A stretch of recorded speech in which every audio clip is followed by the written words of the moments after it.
দালাল বোধহয় ওই রাখাল ছেলের গল্পটা জানে না। রাখাল ছেলে পালে বাঘ পড়ার গল্পটা মনে হয় দালাল জানে না, ওই জন্য মনে হচ্ছে আরেকবার ওকে শুনিয়ে দিই। কিন্তু না, ওকে শুনিয়ে শুধু শুধু সময় অপব্যবহার করব না, অপব্যয় করব না। তো যাই হোক, দালালের সেই কেস হয়েছে। কালকে তোমাদের আমি বলে গেছিলাম যে দালাল কিচ্ছু না, ওই যে বলেছিল না, এই যে আর কেউ আমার ভিডিওর জন্য অপেক্ষা করো না, ঠিক তাই, কেউ অপেক্ষা করেনি। কারণ আমি বলে গেছিলাম এটা তো নাটক, এটা তো নাটক। আর তার ব্যাখ্যা আজকের ভিডিওতে দিল। আমি বলেছি আমি তো আর ভিডিও দেবো না সেটা বলিনি, বলেছি আজকে কেউ অপেক্ষা করো না। মানে কালকে একটুখানি দম নিচ্ছিল, ওই যে বললাম যে গুণ ছিল, সময়টা মাপছিল যে ওর এই দোগলামিটা কে কীভাবে নিয়েছে, ওর এই দলবাজিটা, ওর এই মলম লাগানোটা কে কীভাবে নিয়েছে সেইটাও দেখছিল।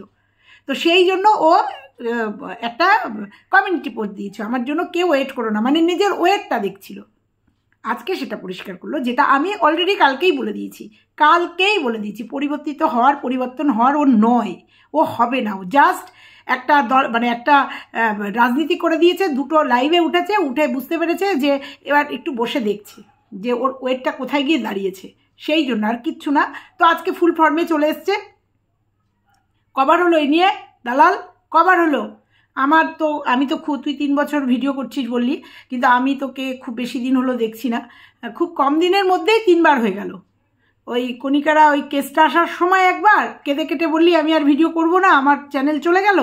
তারপরে মাঝখানে এই যে একবার হলো, আর এই যে কালকে হলো, তারপরেও একবার ওই যে গত সপ্তাহে একবার কেঁদে কেটে বললি যে আমি আর ভিডিও করব না, কান্নাকাটি করে আমার চ্যানেলে মনে হয় কেউ কিছু করছে। মানে এটা তোর একটা কন্টেন্ট না, মানে দেখিস যখনই ভিউজ ডাউন হয়ে যায় এরকম একটা নাটক করে টুক করে একটা ঢিল ছুড়ে দিস, কারণ দেখিস তোর ওয়েটটা কোথায় কোথায় গিয়ে তুই ঠেকেছিস, কোন কিনারায়। সেই জন্য কালকে যে তুই নাটকটা করেছিস সেটা বোঝা গেছে। এবং আজকে যে তোর ব্লগিং চ্যানেলটা এসছে, সেই ব্লগিং চ্যানেলেও তুই বলেছিস যে এতদিনের অভ্যেস, মানে বোঝাতে চেয়েছিস সবাইকে যে ভিডিও তুই আর করবি না, মানে ভিডিও দিবি না। আমি তোকে কখনোই বলবো না এটা একটা আমাদের সোর্স অফ ইনকাম, এখান থেকে পালিয়ে যাবি কেন সেটা আমি বলি না, কিন্তু তোর এই নাটকগুলো বন্ধ করতে বলি। মিথ্যাচারিতা, দেখ তোকে দেখে দেখে তোর বুনু হচ্ছে, শিখছে মিথ্যাচারিতা। তবে একটা জিনিস শিখেছিস সন্দীপের থেকে, কি করে ব্লগিং চ্যানেলে দেখলাম অ্যাঙ্গেলে রেখে রেখে ভিডিওটা শুরু করেছিস। ঠিক বলেছি, সন্দীপকে দেখে শিখেছিস তুই এটা। কারণ সন্দীপকে তুই বলিস না বিভিন্ন অ্যাঙ্গেলে রেখে রেখে ভিডিও করতে ভালো লাগে, দেখ তুই নিজেকে প্রয়োগ করেছিস, নিজের মধ্যে প্রয়োগ করেছিস। দাঁত মাজতে এই অ্যাঙ্গেল ওই অ্যাঙ্গেল, দেখ ক্যামেরাটাকে সেট করে ফোনটাকে সেট করে ভিডিও করেছিস। যার যেটা ভালো সেটা নিয়ে ইনসাল্ট করিস কেন? নিজের ক্ষেত্রে তো ব্যবহার করেছিস, অনেক ইনসাল্ট করেছিস সন্দীপকে। মানে টিনুকে বলেছিস এই দেখে শিখতে পারিস না, পুজোর প্রত্যেকটা কি সুন্দর এক একটা সাইড থেকে দেখায়, খায় এক একটা অ্যাঙ্গেল থেকে দেখায়, দেখেছিস? নিজেও যখন দাঁত ব্রাশ করতে করতে বাড়ির পেছনে গেছিস, বিভিন্ন অ্যাঙ্গেল থেকে দেখিয়েছিস, ভালো লেগেছে। এগুলো তো ব্লগারদের এক একটা আর্ট, এগুলো ব্লগারদের এক একটা ব্লগিং। তোর বুনুর মতো একটার পর একটা মিথ্যে দিচ্ছে, কোন ভিডিওটা কবেকার ভিডিও কখন দিয়ে দিচ্ছে, ঘুম থেকে উঠছে সন্ধেবেলায় ভিডিও দিয়ে দিচ্ছে, সন্ধেবেলার ভিডিও বলছে সকালে। তোর বুনুর মতো, বুনুকে শুধরাতে বল। আর যার যেটা ভালো সেটাই যে তুই গ্রহণ করেছিস, সন্দীপকে দেখে করছিস, এটা ভালো লাগবে। তো চলো বন্ধুরা, আজকে দুটো ভিডিও চলে এসছে দালালের এখনও পর্যন্ত। এরপরে হয়তো আমার ভিডিওটা যেতে যেতে আর একটা ভিডিও চলে আসবে ওর। এই দুটো ভিডিওতে ওর নিজের স্বরূপ দেখিয়ে দিয়েছে, যেটা আমি তোমাদের বলে গেছিলাম যে কিচ্ছু হয়নি, জাস্ট গা ঢাকা দিয়ে রয়েছে। কারণ ওর দাদার বিরুদ্ধে, দাদার স্ট্রিম লাইভে উঠে বলেছিল যে আমি তোমার পাশে আছি, আমি টিনুর পাশে আছি। তো আবার এই পক্ষের চ্যানেলে উঠে, সোমার চ্যানেলে উঠে বলেছিল যে না, তখন সেখানে যেহেতু তার মানে দাদার অন্যায়ের বিরুদ্ধে একটা স্ট্রিম লাইভ হয়েছিল, সেখানে উঠে তার নিজের বক্তব্য রেখেছে, নাকি তাকে সবাই ভালো বলেছে, আর কে তাকে শিখিয়ে দিয়েছিল সেই কথা বলতে উঠেছে, যে আমাকে একজন শিখিয়ে দিয়েছিল। তো সেই শিখিয়ে দিয়েছিল, তাই আমাকে যা শিখিয়ে দেওয়া হয়েছে তাই আমি বলেছি। তো চলো, এই সবটা নিয়ে আজকের ভিডিও নিশ্চয়ই ভালো। হ্যালো বন্ধুরা, কেমন আছো তোমরা? নিশ্চয়ই ভালো আছো, আমিও ভালো আছি। তো যেখান থেকে স্টপ করেছি সেখান থেকেই বলি। তা ওকে নাকি সবাই শিখিয়ে দেয়, এর আগেও বলেছে, এটা আজকের নয়। ও মন্দিরার ক্ষেত্রেও বলেছে, মন্দিরা ওকে যা বলতে বলেছে ও তাই করেছে। কেউ যদি ওকে বলে তোমাকে টাকা দেবো, তুমি পাশের বাড়িতে আগুন লাগিয়ে দাও। হ্যাঁ রে, তুই না এত বোদ্ধা, এত যুক্তিবাদী, এত কি জানো ভীষণ যুক্তি দিয়ে তুই ভিডিও করিস, খুব লজিক আছে, সত্যের সাথে চলিস, এত নাকি নিজেকে তুই নিজে খুব করিস, যার জন্য পরশু দিনের স্ট্রিম লাইভে তোকে প্রশংসা করা হচ্ছিল, তুই লজিক্যালি কথা বলিস, তুই তোর বলার বাচনভঙ্গি ভালো, তাই জন্য তুই থ্যাঙ্কস জানাতে উঠে তুই কি বললি, যে আমাকে সঞ্জয় বলতে বলেছিল তাই বলেছিলাম। তোকে কেউ বলতে বললে তুই বলে দেবে? তুই এত একটা বোদ্ধা, এত বুদ্ধিমতী, এত শিক্ষিত একটা মেয়ে, তোকে বলতে বলেছে মন্দিরা তাই তুই বলেছিস, তোকে বলতে বলেছে সঞ্জয় তাই তুই বলে দিয়েছিস? এত বোকা তুই, এত বোকা তুই, তোকে বলতে বললো তুই বলে দিলি, আর সেটাও তুই কালকে স্ট্রিম লাইভে বলে দিলি যে আমাকে বলতে বলা হয়েছিল। সত্যি তুই যে কতটা দোগলা আর কতটা বিশ্বাসঘাতক, তোকে না দেখলে বিশ্বাস করতাম না, তোকে না দেখলে বিশ্বাস করতাম না যে ওয়াইটির জগতে যদি বিশ্বাসঘাতক একজন থেকে থাকে তার মধ্যে তুই একজন। তুই চোরকে বলিস চুরি করতে, গৃহস্থকে বলিস সজাগ থাকতে, তুই এমন একটা প্রাণী। তারপরেও তুই কালকে প্রচণ্ড নাটক করে গেলি, যে নাটক মানে লাস্টে স্ট্রিম লাইভে উঠে বললি যে একটু সময় নিচ্ছি, অনেকে তোকে বলছে দুদিন রেস্ট নাও। আরে রেস্ট মাই ফুট, রেস্ট ও নেবে রেস্ট নিলে রেভিনিউ আসবে কোথার থেকে?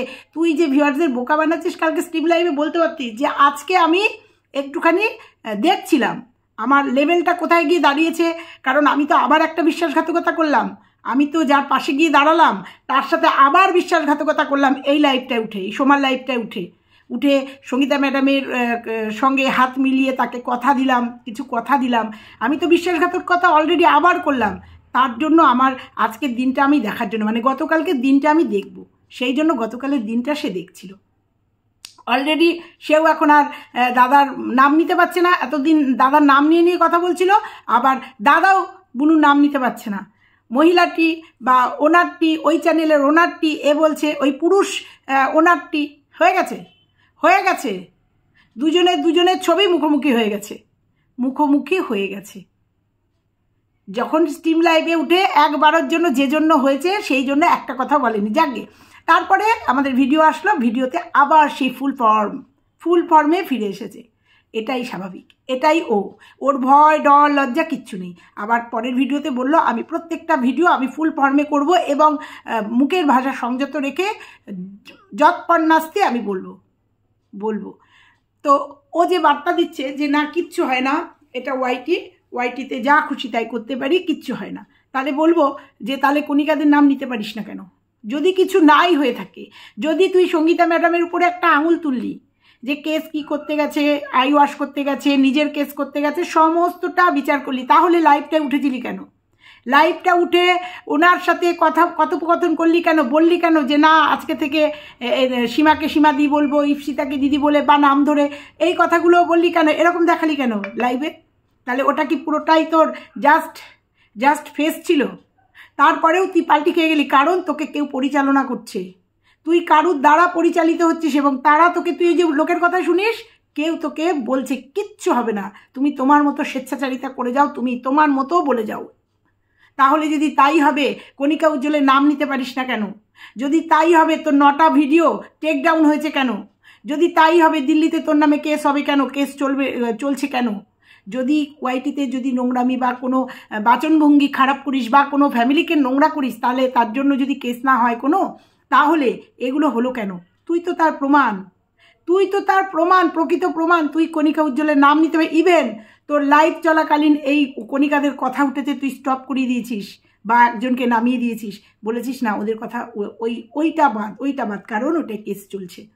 আবার তুই এটাও বললি ইপসিতাকে একটা থ্রেট করে গেলি, 1 বছর বাদে তোকে দেখে নেবো। তার মানে কি বোঝা যাচ্ছে, মানে তোকে কেউ বলেছে ওই কেসটা 1 বছরের মধ্যে ডিসমিস হয়ে যাবে? আমি তো তাই বুঝলাম তোর কথা থেকে, যে 1 বছর বাদে তোকে নিয়ে আবার দেখব।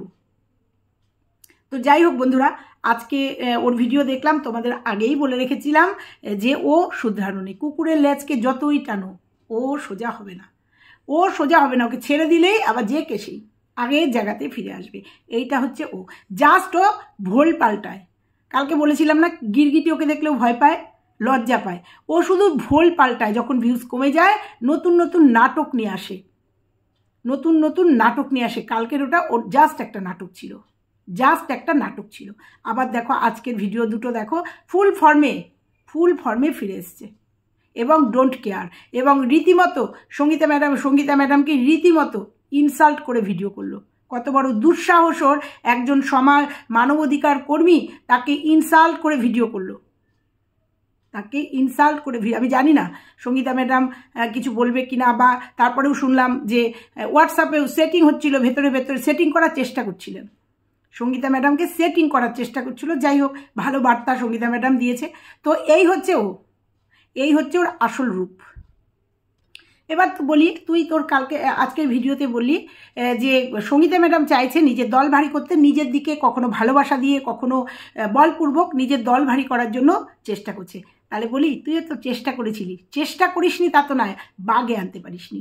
সঙ্গীতা ম্যাডামকে বর্ষতা স্বীকার করাতে পারিস, যেটা উনি নন। তুই বললি উনি এটা চাইছেন, তাহলে তুইও তো শুনেছিলাম মেসেজ করেছিলি, প্লাস কমিউনিটি পোস্ট দিয়েছিলি, তাহলে তুইও তো চেয়েছিলি যে সঙ্গীতা ম্যাডাম তোর হাতটা ধরুক। তুই তো হাত বাড়িয়ে দিয়েছিলি, কিন্তু সঙ্গীতা ম্যাডাম তোর হাতে স্পর্শ করেনি। চেষ্টা তুই করিসনি তা তো না, তাহলে তুইও তো চেষ্টা করেছিলি, ফেলিওর হয়েছিস, তাই তোর এত জ্বালা। তাই বলছিস সঙ্গীতা ম্যাডাম নিজের দল ভারী করছে। নিয়ে তারপরেও একটা কথা বললি, দুটো ভিডিওর একটা ভিডিওতে, কাদের নিয়ে উনি করছেন, সমস্ত খিস্তিবাজদের নিয়ে উনি করছেন। তো একটা তোকে কথা বলি, ভালো মানুষকে নিয়ে তো সবাই চলতে পারে ভালো মানুষকে নিয়ে, কারণ তার কোনো ভুল থাকে না, ভালো মানুষের তো কোনো ভুল নেই। কিন্তু একটা খারাপ মানুষকে ভালো করা, সেটার মধ্যেই সার্থকতা আছে। তুই কার কথা বলেছিস আমি বুঝেছি। হাইকোর্টে একজনের সাথে আমি দেখেছি, সেই ছেলেটি প্রচণ্ড গালিগালাজ দিয়ে ভিডিও করে, মাঝে সাঝে দেখি। তুই তার কথা বললি যে আপনি যাকে নিয়ে গেছেন হাইকোর্টে, ওরে বাবা, আরে খারাপ মানুষকে ভালো করারই তো কৃতিত্ব আলাদা। যেমন দেখ, সীমা আজকে 1.5 মাসের উপরে কোনো গালাগালি দেয় না, এটাই তো কৃতিত্ব, তার সাকসেস তো এটাকেই বলে।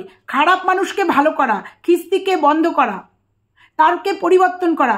ভালো মানুষকে ভালো তো সবাই করতে পারে, ভালো মানুষের চ্যানেলে তো সবাই উঠতে পারে। খারাপ অর্থাৎ এই অর্থে আমি বলছি, ডোন্ট মাইন্ড, এই অর্থে বলছি যারা মুখ খারাপ করে ভিডিও করতো, যারা গালিগালাজ দিয়ে ভিডিও করতো, তাদের তো পরিবর্তন করতে পেরেছে। একজনের হলেও তো পেরেছে সঙ্গীতা ম্যাডাম, আমার মনে হয় 1-এর অধিক পেরেছে। তাহলে এটাই তো ওনার সার্থকতা। ভালোকে সবাই ভালো বলতে পারে, ভালো করতে পারে, ভালোর পাশে দাঁড়াতে পারে। খারাপকে কজন ভালো করতে পারে, তাকে সংশোধন করতে পারে কজন? তাই বলে তুই কিন্তু তার মধ্যে পড়িস না, কারণ তোর পরিবর্তন হয়েছে আইনের মাধ্যমে। আইন তোকে বাধ্য করেছে মুখ খারাপ করা বন্ধ করতে, নোংরা ভিডিও করতে বন্ধ করতে, গালাগালি দিয়ে ভিডিও করা বন্ধ করতে তোকে আইন করেছে, তোকে অন্য কেউ করেনি। তুই পরিবর্তন বলিস না যে আমি পরিবর্তন হয়েছি, নিজেকে পরিবর্তন করেছিস, করতে বাধ্য হয়েছিস, বাধ্য করিয়েছে। কণিকা উজ্জ্বলের ওই কেসটা তোকে বাধ্য করিয়েছে, তুই বাধ্য হোসনি, তোকে কেউ করিয়েছে আইন। তো যাই হোক, যেটা বলছিলাম, সঙ্গীতা ম্যাডাম কিন্তু একজন হোক, দুজনকে বা তিনজনকেও কিন্তু করিয়েছে। আমার লিস্টেই তো 4 জন রয়েছে, 4 জনকে বাধ্য করিয়েছে ভালোবাসা দিয়ে, যে গালাগালি দিয়ে ভিডিও করবে না বা কোনো স্ল্যাং ইউজ করবে না। তো করেছে, তো খারাপকে ভালো করেছে। তো সে কার পাশে থাকলো সেটা তো ম্যাটার করে না, খারাপের পাশে থেকে তাকে ভালো একটা বার্তা দেওয়াই তো সমাজ সেবিকার কাজ। এটাই তো তার কাজ, যে যারা খারাপভাবে ভিডিও করতো তাদেরকে পরিবর্তিত করতে পেরেছে, এটাই উনার কাজ। বুঝতে পেরেছিস? তুই যেগুলো বুঝিস সেগুলো ভুল বুঝিস। ভালো ব্লগার, বড় বড় ব্লগারদের পাশে দাঁড়িয়ে উনার কোনো লাভ নেই, উনি কিছু করতে পারবে না। বড় বড় ব্লগাররা তারা তো ভালো সুন্দর ব্লগিং করে, তাদেরকে উনার প্রয়োজন নেই। কিন্তু ওনার প্রয়োজন আছে যাদের পাশে দাঁড়িয়েছে, তাদেরকে সংশোধন করার প্রয়োজন আছে, এবং আমরা সেটা দেখেছি, সংশোধন হচ্ছে। এই জন্যই উনি ওদের চ্যানেল থেকে উঠেছে সংশোধন করার জন্য। আর তারা নিজেরাই এসে বলেছে, হ্যাঁ আমরা খারাপ ভাষায় ভিডিও করতাম, এখন থেকে আর করব না। এটাই উনার সার্থকতা, একজনকে হলেও পরিবর্তন করতে পেরেছে। বুঝতে পেরেছিস? আজকে যে আইনের কথাগুলো তুই বললি না, শিখানো বলি বলছিস, যে 15 জন জিডি করেছে তাদেরও হাসপাতালে যে ভর্তি হতে হয়েছে, সেইগুলো দেখাতে হবে, প্রমাণ দেখাতে হবে, এগুলো তোর শিখানো বলি। তোকে কেউ শিখিয়ে দিয়েছে, এটাও প্রমাণ হয়ে যাবে পরবর্তীতে, যে আমাকে এগুলো বলতে বলেছিল তাই বলেছি। যদি প্রয়োজন হয় তুই এই কথাটাও বলবি, যে আর যখন সঙ্গীতা ম্যাডাম 15 জনের জিডি নিয়ে জমা দিয়েছে বা হাইকোর্টে গিয়ে একটা কাজ করেছে, নিশ্চয়ই তার প্রুফ আছে, বা নিশ্চয়ই তার ওয়েট আছে। নিশ্চয়ই কোথার থেকে দাঁড়িয়েও তো উনি অন ক্যামেরা এই কাজটা করেছে। আর রইল তোর কজন গেছে, গুনে গুনে কজন গেছে সেটা ম্যাটার করে না, ম্যাটার করে কাজটা কত হয়েছে, কতটা এগিয়েছে, কাজটা ঠিক হয়েছে কিনা, কাজটা ঠিক হয়েছে কিনা, উনি যে কাজটা করতে গেছেন সেটা ঠিক হয়েছে কিনা। আমার তো মনে হয় কিষাণুকে নিয়ে কোনো কাজ উনি করতে গেছেন, আর কোনো কাজ করতে গেছেন কিনা আমি জানি না। আমার তো মনে হলো সন্দীপের ভিডিও দেখেও আমার মনে হলো যে কিষাণুর জন্য কিছু একটা করতে গেছেন, আর সেটাতে সাকসেস পেয়েছেন। তো সেটা দেখানো বা কতজন গেছে হেড দেখানো এটা ম্যাটার করে না, ম্যাটার করে কতটা কাজ এগিয়েছে, কতটা কাজ করতে পেরেছেন। আর তুই যে কথাগুলো জ্ঞানের কথাগুলো বলছিস না, এই প্রমাণগুলো লাগবে, ওই প্রমাণগুলোও লাগবে, সেটা ওনারাও নিশ্চয়ই বোঝেন। এই যে তোর কথাগুলো, এগুলো সম্পূর্ণ শেখানো কথা, শেখানো বুলি আওড়াচ্ছিস, যেটা তুই করিস, যেটা তুই করিস। তোকে কেউ এই সমস্ত বুঝিয়েছে, কারণ তোরও তো লিগাল লোক আছে, তোকে এই সমস্তগুলো বুঝিয়েছে, তাই জন্য তুই এগুলো হর করে মুখস্থ বিদ্যার মতো বলতে পেরেছিস, যেগুলো নাকি পূর্বে তুই করে এসছিস নোংরামি নিয়ে। তোকে কেউ বলতে বলেছে অমুকের মেয়ের ক্লিভেজ নিয়ে বলো, অমুকের ননদকে নিয়ে বলো, অমুকের শ্বশুরকে নিয়ে বলো, তুই বলতে বসে গেছিস, তুই বলতে বসে গেছিস। তুই বিচার করিস নিয়ে এটার সত্যতা কোথায় বা এটা বলা যায় কি না। তোকে বলতে বলেছে, তুই বলে দিয়েছিস। ঠিক এখন যেমন আইনের কথা বলছিস, একদম মনে হচ্ছে তুই আইন ল পড়ে এসে বসছিস, পড়ার আগেই তুই এই রকম যুক্তি খাড়া করছিস। তুই ল পড়লে কোথায় চলে যাবি, আমি শুধু তাই ভেবে এখন অবাক হই যে তুই ল পড়ে আসলে তোর কী ভাবমূর্তি হবে, কি পরিস্থিতি হবে তোর। আমি সেটা এখন ভেবে না আমি অবাক হই, মানে আমার চোখ বড় বড় হয়ে যায় যে তুই ল পড়ার পরে তোকে খুব দেখতে ইচ্ছা করে, হয়তো ততদিন আমি বাঁচবো না, তোকে দেখতে পাবো না, যে তুই ল পড়ে এসছিস, এসে ইউটিউবে এসে দাঁড়িয়েছিস তোর প্ল্যাটফর্মে, হয়তো ততদিন আমি বাঁচতে পারবো না, আমার এই আক্ষেপটা পূর্ণ হবে না মনে হয়। এরপরে তুই বললি যে আমি কারোর বিরুদ্ধে চক্রান্ত করি না, চক্রান্ত করলে মানে কল রেকর্ড করতাম। তারপরেই তোর মনে পড়ে গেছে, আরে তাই তো, তুই তো মন্দিরার কল রেকর্ডগুলো রিভিল করেছিস, তুই তো মিথ্যে প্রমাণিত হয়ে যাবি। তখন তুই সঙ্গে সঙ্গে বললি তোমরা অবশ্য জানো যে আমার অটো কল রেকর্ড। তাহলে তুই বললি কেন এই কথা যে আমি কল রেকর্ডগুলো দিতে পারতাম, আমি কল রেকর্ড করতাম। নিজে বলিস নিজেই ধরা পড়ে যাস। আর চক্রান্ত করেছিস কিনা পূর্বে প্রমাণ হয়ে গেছে। রিম্পাকে নিয়ে কি নোংরা চক্রান্ত করেছিলি সেটা প্রমাণ হয়ে গেছে, এবং তুই নিজে এসে স্বীকার করেছিস যে সেই চক্রান্তের শিকার ছিলি, বা তোরা একসাথে চক্রান্ত করেছিস। অস্বীকার করতে পারিস? তুই চাপে পড়ে তুই স্বীকার করতে বাধ্য হয়েছিস, আর তোর এই দাদাভাই তোকে দিয়ে স্বীকার করাতে বাধ্য হয়েছে। আসল সত্যিটা সামনে এসছে যে তোরা এই চক্রান্তটা করেছিলি। তুই বলছিস তুই চক্রান্ত করতে জানিস না, চক্রান্ত বুঝিস না। কেউ আজকের ডেটে দাঁড়িয়ে কেউ মানবে না, এটা কেউ মানবে না, বুঝতে পেরেছিস?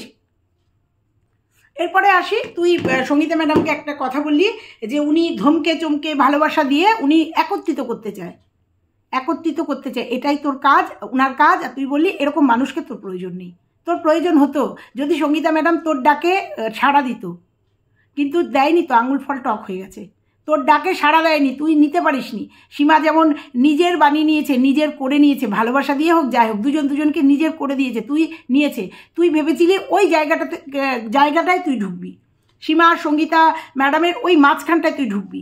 যখন দেখেছিস তুই ফেলিওর, তখন তুই এইসব কথা বলতে বসে গেছিস যে ওই সমস্ত মানুষকে তোর দরকার হয় না।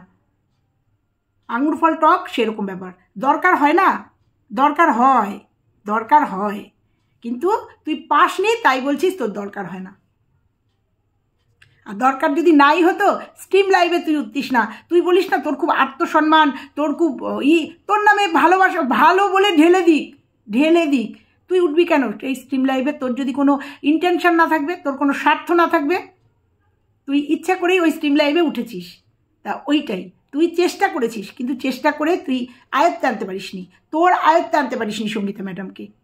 তুই চেষ্টা করেছিস, তাই এখন বলছিস ওই মানুষের তোর আর দরকার নেই, কারণ ওই মানুষকে তুই আয়ত্তে আনতে পারিসনি, তোর এখতিয়ারের মধ্যে আনতে পারিসনি, বুঝতে পেরেছিস? আর তোর এখতিয়ারে কেউ থাকবে না, তুই যা বিশ্বাসঘাতক।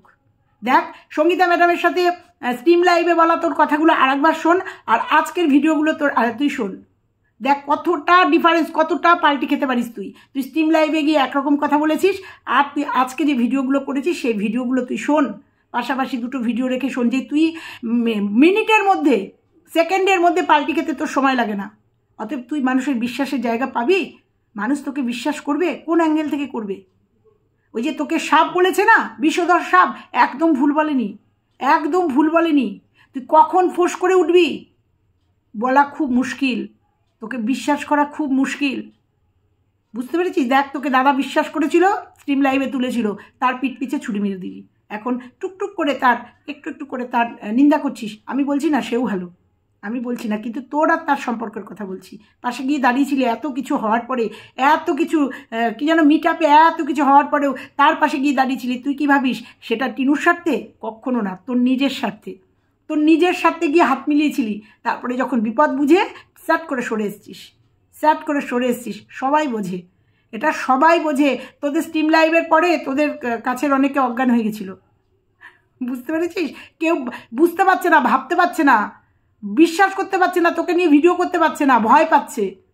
কি বলবো আবার কালকেই দেখবো তার সাথে হয়তো তুই নাচানাচি করছিস, ভয় পাচ্ছে তোকে নিয়ে ভিডিও করতে, বুঝতে পেরেছিস? কারণ তোকে চিনতেই পারছে না কেউ। কন্টিনিউ তুই নিজে সাফাই গেয়ে গেলি তোর ভিডিওতে যে আমাকে নিয়ে প্রশংসা করা হচ্ছিল জন্য আমি গেছিলাম, আমাকে নিয়ে প্রশংসা করা হচ্ছিল জন্য আমি গেছিলাম। বারবার একটা কথা নিজেকে উঁচু, যে আমি থ্যাঙ্কস জানাতে গেছিলাম। কমেন্ট করে বলে দিতে পারতিস, কমেন্টে যেতে পারতিস, গিয়ে বলতিস এই thank you thank you thank you Sangeeta madam. না, ধরা পড়ে গেছিস, ধরা পড়ে গিয়ে তোর উপায় নেই, তাই এই সাফাইগুলো গাইছিস, ধরা পড়ে গিয়ে করছিস। আর তুই যে ফুল ফর্মে ফিরে আসবি, তুই যে যার যার যা যা নাম দিয়েছিস সেগুলো বলে ডাকবি, সেগুলো আমি জানি, সেগুলো আমি কেন, ওয়াইটি সবাই জানে। জাস্ট তুই এগুলো ছবল চেঞ্জ করছিস। সবশেষে বলি, এই যে বললি না ওয়ার্ল্ড, হ্যাঙ্গিং হাতি, এই যে নামগুলো বললি না, যদিও এদের আমি চিনি, কম বেশি চিনি, খারাপ কথা বলেছে, একদম বলেছে, অস্বীকারের জায়গা নেই। এই যে ওয়ার্ল্ড আর ওই যে যার কথা বলি, জঘন্যতম কথা বলেছে, কিন্তু তারা তাদের শুধরে নেওয়ার চেষ্টা করেছে। তার পরিপ্রেক্ষিতে কি তুই কিছু বলিসনি? তোকেই শুধু সবাই বলে গেছে, তুই বলিসনি? পাল্টা উত্তর তুই দিয়েছিস। তুই যদি চুপ করে থাকতিস, বা তুই যদি অন্য কাউকে নিয়ে না বলতিস, ওরা তোর বাবাকে নিয়ে তোকে শুয়ে দিয়েছে, জন্ম বৃত্তান্ত নিয়ে তুই বললি শুয়ে দিয়েছে। তুই কণিকার মেয়েকে নিয়ে কি করেছিস? তুই ওইটুকু একটা ফুলের মতো শিশুর ডিএনএ টেস্টের রিপোর্ট চেয়েছিস, কোন স্পর্ধা থেকে চেয়েছিস? তুই কণিকাকে ওর ভাসুরের সঙ্গে নোংরা সম্পর্কে লিপ্ত করে দিয়েছিস, কোন স্পর্ধা থেকে চেয়েছিস? তাহলে ও যদি দোষী হয়, সমান পরিমাণ দোষী তুই। কোথায় তোর দোষ নেই তুই বল? তাহলে তোর আর ওর মধ্যে পার্থক্য কোথায় থাকলো? কোথায় থাকলো পার্থক্য?